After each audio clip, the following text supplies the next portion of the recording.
This is just a short video to wrap up the restoration work we did on the two sets of Nicky Hayden RC51 SP2 bodywork.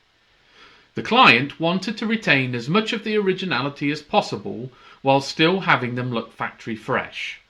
So, as with the seat cowls and side fairings, the goal for the front cowls is to retain the original decals and as much of the original paint as possible. As you can see, both cowls had suffered damage to the plastics consistent with scrapes against a wall, no doubt caused during moving of the bike in storage. And both cowls had damage to the left side RC51 decal where the turn signals mount through the cowl. So the first step is to sand back the damaged areas and use a light coating of surface filler to fill in the scratches. Any deeper than this and I would use a 2-pack body filler.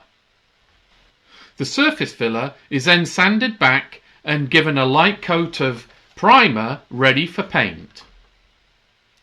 I also address the damaged decals using the cyanoacrylate method covered in previous videos.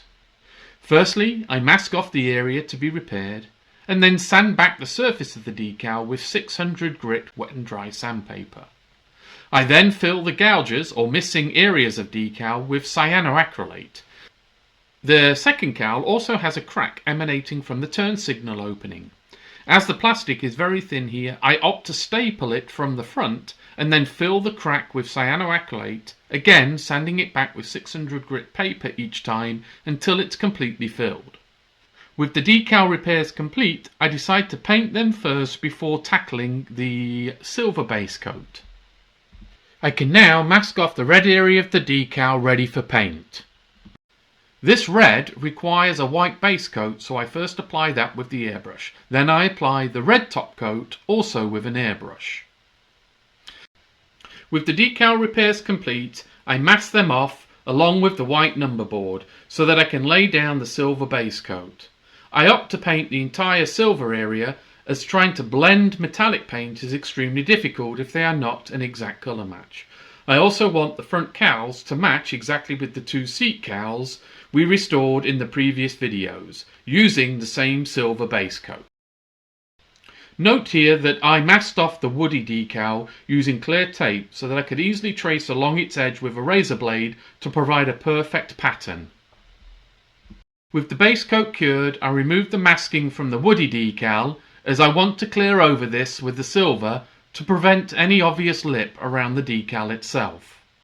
However, I leave the white number board masked as these are in almost perfect condition and I want to retain the OE look as much as possible.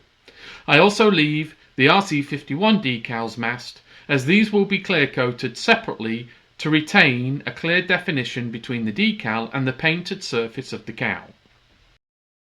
Both cowls are then cleared and left to cure before removing the masking. The desired look is achieved and I'm happy with how this turned out.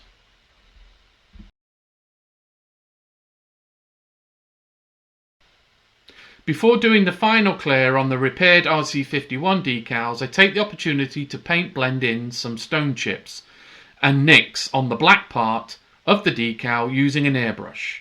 Both cowls are then fully masked to just leave the RC51 decal exposed and a thin coating of clear coat is applied. Once cured, I cut and buff the cowls and do a couple of touch-ups on the white number boards. The end results are two cowls that look like new but retain the OE look and feel to complement the seat cowls and side fairings we did previously. And now for the complete fairing sets together, which will be fitted by the client who has promised to send us photos and video of these beautiful RC51 SP2s when done. If you found these video series informative and would like to see more in the future, please hit the like button, share the videos and most importantly subscribe to the channel. Bye for now.